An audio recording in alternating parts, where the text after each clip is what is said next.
অনুপাত কিন্তু 6টা, এর মধ্যে সাইন, কস, ট্যান, সেক, কোসেক, এরপর হচ্ছে কট থিটা। তো সবগুলোই কিন্তু আমাদের শিখতে হবে। তো শুরুতে আমরা দেখি সাইন। তো সাইন থিটা হচ্ছে লম্ব ডিভাইডেড অতিভুজ। সাইনটাকে আমরা বলতে পারি যে সাইন থিটা সমান লম্ব ডিভাইডেড অতিভুজ। তো এখানে লম্ব এবং অতিভুজটাকে মনে রাখার জন্য আমরা একটা টেকনিক মনে রাখতে পারি। যেমন আমরা যদি এটা ছন্দ আকারে মনে রাখি, যেমন সাগরে লবণতি, সাগরে লবণতি। তো সাগরকে আমরা মনে করব হচ্ছে সাইন, সাগরকে আমরা মনে করব সাইন, লবণকে বলবো হচ্ছে লম্ব, এবং অতিকে মনে করব হচ্ছে অতিভুজ। অর্থাৎ আমরা জানি সাগরের পানিতে কিন্তু লবণ বেশি, সেই হিসেবে আমরা বলতে পারি সাগরের লবণ অতি, অর্থাৎ সাইন ইকুয়াল লম্ব ডিভাইডেড অতিভুজ, সাইন ইকুয়াল লম্ব ডিভাইডেড অতিভুজ। তো এভাবে কিন্তু খুব সহজেই আমরা সাইন থিটা সমান বলতে পারি হচ্ছে লম্ব ডিভাইডেড অতিভুজ। তাহলে এই ত্রিভুজের ক্ষেত্রে, ABC ত্রিভুজের ক্ষেত্রে এখানে সমকোণ হচ্ছে বি, এবং যদি থিটা যদি সূক্ষ্মকোণ মনে করি তাহলে এর লম্ব হচ্ছে বিসি, লম্ব হচ্ছে বিসি। আমরা জানি সূক্ষ্মকোণের বিপরীত বাহুটা হচ্ছে লম্ব, তো লম্ব হচ্ছে বিসি, এবং সমকোণের বিপরীত বাহুটা হচ্ছে অতিভুজ। এখানে এসি হচ্ছে অতিভুজ, এবং এবি হচ্ছে ভূমি, এবি হচ্ছে কিন্তু ভূমি। তো তাহলে আমরা একটা নিয়ম শিখলাম, এটা হচ্ছে সাইন থিটা সমান লম্ব ডিভাইডেড অতিভুজ, যেটা সাগরের লবণ অতি। এই ফর্মুলা ব্যবহার করে আমরা মনে রাখতে পারি। এরপরে রয়েছে কস থিটা, অর্থাৎ কস থিটা সমান ভূমি ডিভাইডেড অতিভুজ, কস থিটা সমান ভূমি ডিভাইডেড অতিভুজ।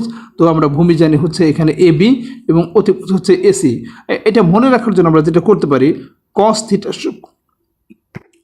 কবরে ভূত অতি, কবরে ভূত অতি। এখানে কবরটা হচ্ছে কস, কবরটা হচ্ছে কস থিটা, ভূতটা হচ্ছে ভূমি, এবং অতি হচ্ছে অতিভুজ, অর্থাৎ কবরে ভূত অতি।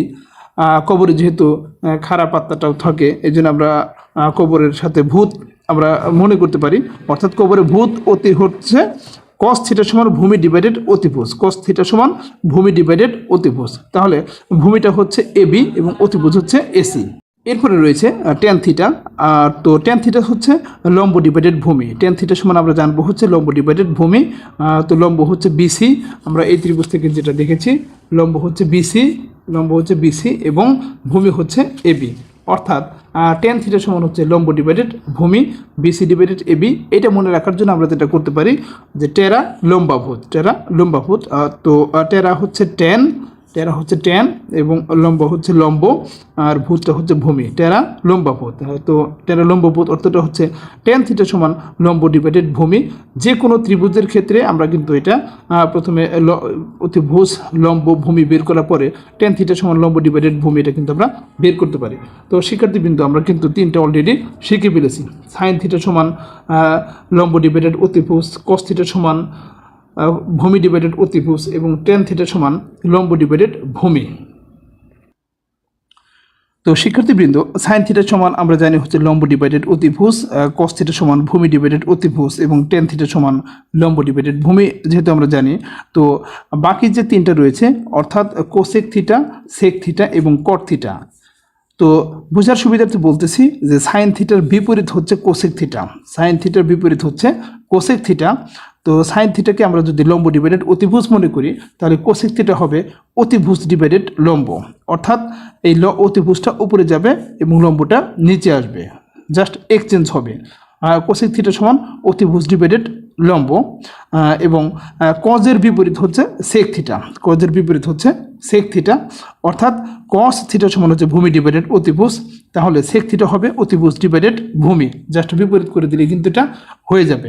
এবং সর্বশেষ যে মানটা রয়েছে কট থিটা, কট থিটা সমান হচ্ছে ভূমি ডিভাইডেড লম্ব, কট থিটা সমান ভূমি ডিভাইডেড লম্ব, যেটা টেনের বিপরীতে, টেনের বিপরীত। ট্যান থিটা সমান হচ্ছে লম্ব ডিভাইডেড ভূমি, কিন্তু কট থিটা সমান হচ্ছে ভূমি ডিভাইডেড লম্ব।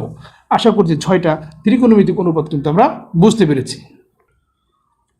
আমরা সাইন থিটাকে এভাবে লিখতে পারি, অর্থাৎ সাইন থিটা সমান 1 divided cosec theta, 1 divided cosec theta. এরপর হচ্ছে 2 নম্বর হচ্ছে কস থিটা সমান, কস থিটা সমান 1 ডিভাইডেড সেক থিটা, যেহেতু কস সেকের বিপরীত। 3 নম্বর হচ্ছে ট্যান থিটা সমান 1 ডিভাইডেড কট থিটা, কট থিটা এভাবে লিখতে পারি। এরপর হচ্ছে 4 নম্বরে কোসেক থিটা হচ্ছে সমান হচ্ছে 1 ডিভাইডেড সাইন থিটা। 5 নম্বর হচ্ছে সেক থিটা সমান 1 ডিভাইডেড কস থিটা, এবং কট থিটা সমান 1 ডিভাইডেড টেন থিটা। আমরা কিন্তু এভাবেও প্রকাশ করতে পারি, অর্থাৎ জাস্ট বিপরীত, সাইন কোসেকের বিপরীত, কস সেকের বিপরীত এবং টেন কটের বিপরীত। তো এইভাবে কিন্তু আমরা লিখতে পারি। যখন আমাদের প্রয়োজন পড়ে তখন কিন্তু আমরা এই নিয়মগুলো কিন্তু অ্যাপ্লাই করতে পারবো। শিক্ষার্থী বন্ধুরা, ত্রিকোণমিতিক অনুপাতের সাথে আমাদের পিথাগোরাসের উপপাদ্যটি খুবই সম্পর্কযুক্ত। তো আমাদের পিথাগোরাসের উপপাদ্যের সূত্রটি কিন্তু জানতেই হবে। তো পিথাগোরাসের উপপাদ্য সূত্র অনুসারে আমরা যেটা জানি যে অতিভু স্কোয়ার সমান ভূমি স্কোয়ার যোগ লম্ব স্কোয়ার, অতিভু স্কোয়ার সমান ভূমি স্কোয়ার যোগ লম্ব স্কোয়ার। তো আমরা এই যে সমকোণী ত্রিভুজটা রয়েছে এখানে অতিভুজ কিন্তু এসি, অর্থাৎ এসি স্কোয়ার সমান ভূমি স্কোয়ার যোগ লম্ব স্কোয়ার। ভূমি হচ্ছে এবি স্কোয়ার প্লাস লম্ব স্কোয়ার, লম্ব হচ্ছে বিসি স্কোয়ার, অর্থাৎ অতিভু স্কোয়ার সমান ভূমি স্কোয়ার যোগ লম্ব স্কোয়ার। তো এক্ষেত্রে প্রয়োজনে কিন্তু আমাদের হয়তো ভূমির মানও বের করতে হইতে পারে, আবার লম্বের মানও বের করতে হইতে পারে। তো অতএব আমরা এসি সমান লিখতে পারি √ওভার এবি স্কোয়ার প্লাস হচ্ছে বিসি স্কোয়ার, অর্থাৎ এখান থেকে যদি আমরা বর্গটাকে উঠিয়ে দিই তাহলে কিন্তু ডান পাশে রুট হবে, অর্থাৎ এসি সমান AB square plus BC square ভূমি স্কোয়ার যোগ লম্ব স্কোয়ার। শিক্ষার্থীবৃন্দ, আমরা জানি অতিভুজ স্কোয়ার সমান ভূমি স্কোয়ার যোগ লম্ব স্কোয়ার। এখান থেকে কিন্তু আমরা অতিভুজের মানটা বের করতে পারি, অর্থাৎ অতিভুজ সমান √ওভার AB square plus BC square, √ওভার AB square plus BC square. তো এইখান থেকে কিন্তু আমাদের প্রয়োজনে ভূমির মানও বের করতে হইতে পারে, আবার লম্বের মানও বের করতে হইতে পারে। তো আমরা যেটা মনে রাখবো, ভূমি সমান √ওভার দেব অতিভুজ স্কোয়ার বিয়োগ হবে হচ্ছে লম্ব স্কোয়ার, যদি শর্টকাটে আমরা প্রশ্নগুলো সমাধান করতে চাই তাহলে কিন্তু এটা অবশ্যই জানতে হবে। অর্থাৎ যখন ভূমি সমান হচ্ছে √ওভার অতিভুজ স্কোয়ার বিয়োগ লম্ব স্কোয়ার। আবার যদি লম্ব হয়, লম্বের মান যদি বের করতে চাই তাহলে √ওভার অতিভুজ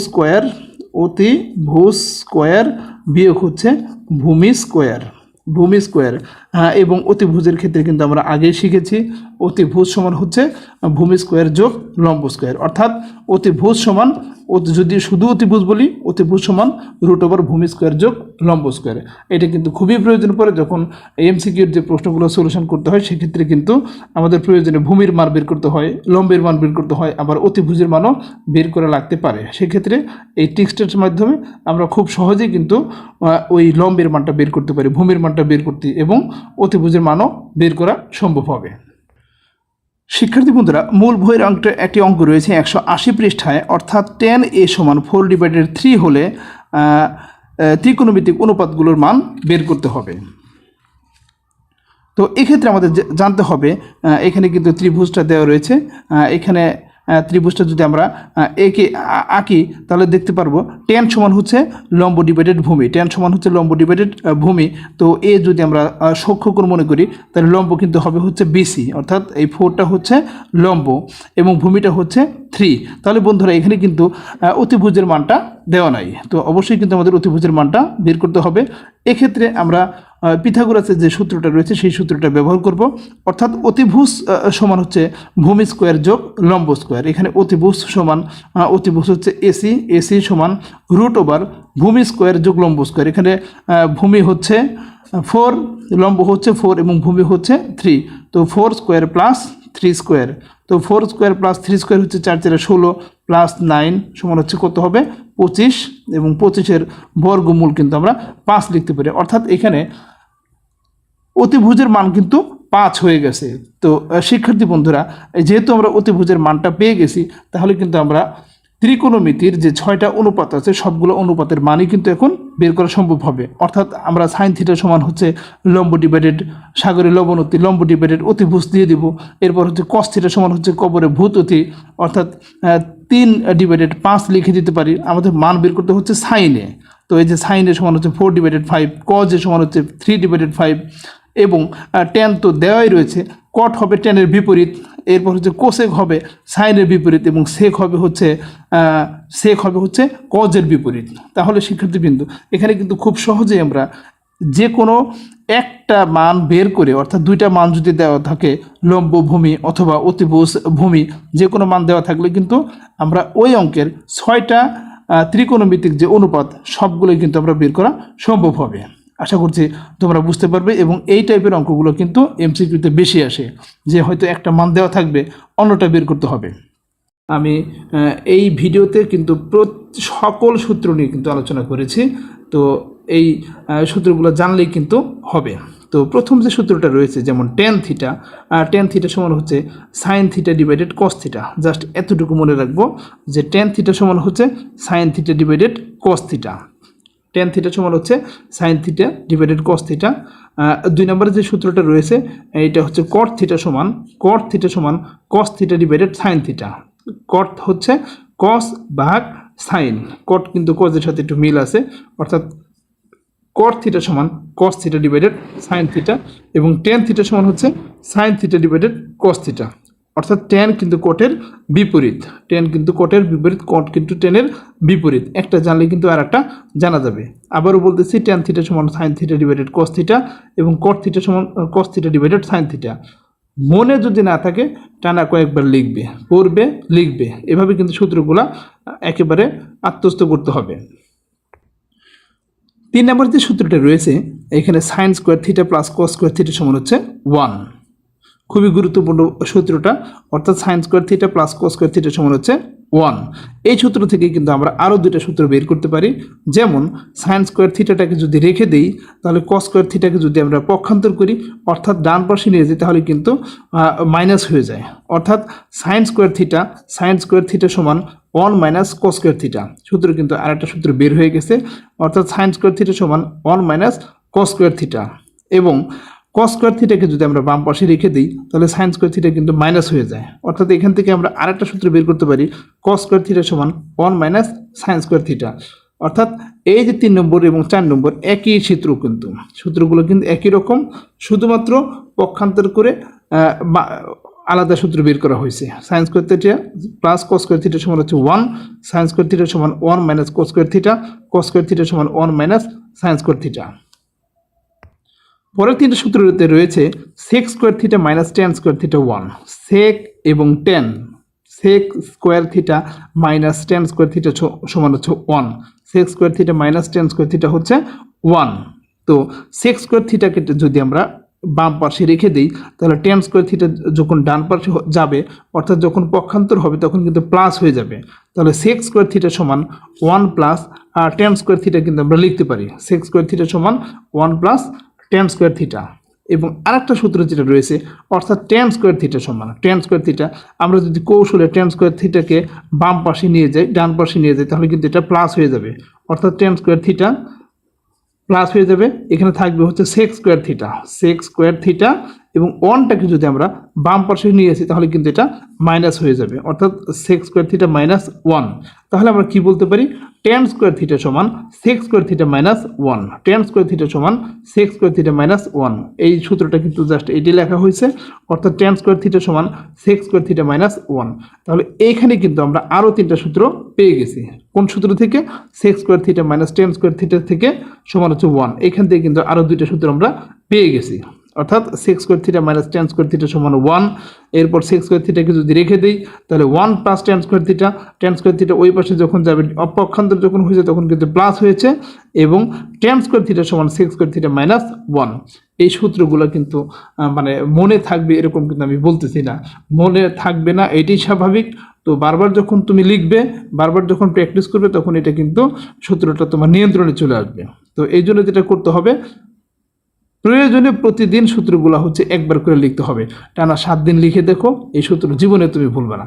অবশ্যই কিন্তু বারবার লিখতে হবে, লিখলেই কিন্তু এটা তোমার দেখা যাচ্ছে মেমোরিতে স্থায়ীভাবে কিন্তু এটা সেভ হয়ে যাবে, তখন তুমি আর কিন্তু ভুলতে পারবে না।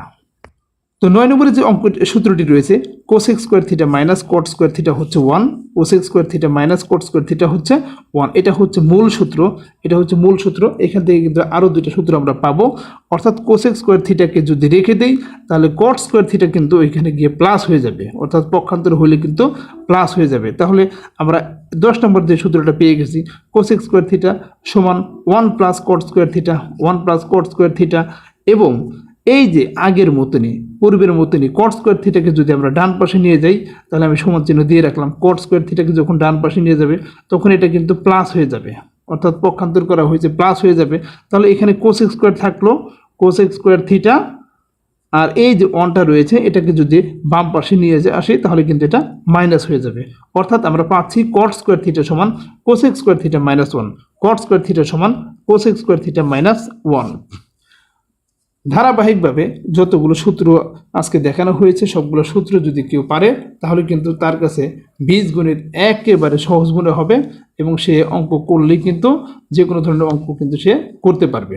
তো আমি অবশ্যই অনুরোধ করব সূত্রগুলো হচ্ছে বারবার প্র্যাকটিস করবে। তুমি কখন বুঝবে যে সূত্রগুলো তোমার আয়ত্তে আসছে?